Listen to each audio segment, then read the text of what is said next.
BJP प्रदेश उपाध्यक्ष एवं पूर्व मंत्री गोविंद सिंह ठाकुर ने पलचान गांव का दौरा करने के बाद सरकार पर गांववासियों की सुरक्षा के प्रति असंवेदनशील होने का आरोप लगाया है। उन्होंने कहा कि हाल ही में हुई बादल फटने की घटना के कारण व्यास नदी का रुख गांव की ओर हो गया है, जिससे लगभग 10 से ज्यादा घरों को गंभीर खतरा उत्पन्न हो गया है। गोविंद ठाकुर ने कहा कि गांव को सुरक्षित रखने के लिए व्यास नदी का रुख बदलने की अत्यंत आवश्यकता है, लेकिन अब तक इस पर कोई प्रभावी कदम नहीं उठाए गए। उन्होंने सरकार की निष्क्रियता पर सवाल उठाते हुए कहा कि अभी तक सिर्फ हाइड्रो प्रोजेक्ट की 2 मशीनें ही लगी हैं, जबकि आवश्यक मशीनरी की संख्या बढ़ाई जानी चाहिए थी। ये सरकार अपनी जिम्मेदारियों से भागने का प्रयास कर रही है, जो अत्यंत दुर्भाग्यपूर्ण है। उन्होंने कहा कि सरकार जल्द से जल्द आवश्यक कदम उठाकर गांववासियों की सुरक्षा सुनिश्चित करे। गोविंद सिंह ठाकुर ने कहा कि व्यास नदी के रुख को बदलने के लिए तत्काल प्रभाव से अधिक मशीनरी और संसाधन लगाए जाने चाहिए, ताकि गांववासियों के जान माल की सुरक्षा सुनिश्चित की जा सके। अभी हम पलचान गांव में खड़े हैं। परसों रात्रि अंजनी महादेव में बादल फटने के कारण से बहुत नुकसान हुआ, और जिसके कारण से परसों 4 घरों का नुकसान हुआ था और कुछ घरों को खतरा था। लेकिन मुझे हैरानी इस बात की है कि सरकार नाम की चीज कोई नजर नहीं आती।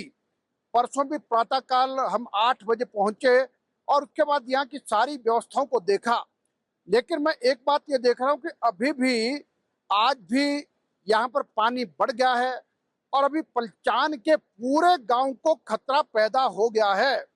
और जो काम तुरंत परसों यानी कल सुबह से प्रारंभ किया जाना चाहिए था, अभी नदी की डायरेक्शन को बदलने की आवश्यकता है। और इसीलिए तुरंत यहाँ पर पलचान गांव के पास जहाँ से नदी यानी गांव की तरफ आ रही है, तो बीच से नदी को ले जाने की आवश्यकता है।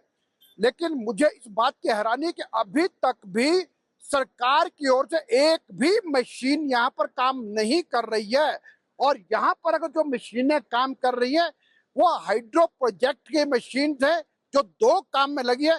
लेकिन सरकार कहाँ पर सोई है, सरकार क्या कर रही है, पूरे गांव को बचाने के उनकी ओर से कोई प्रयास नहीं है। इसलिए मैं निश्चित रूप से एडमिनिस्ट्रेशन को ये कहूंगा कि केवल मात्र अगर पूरे गांव को बचाना है, इनके घरों को बचाना है, आज ही के दिन में इस नदी को बीच को आपको शिफ्ट करना पड़ेगा और उसके लिए और अतिरिक्त मशीन की आवश्यकता है और अतिरिक्त मशीनें लगाएं।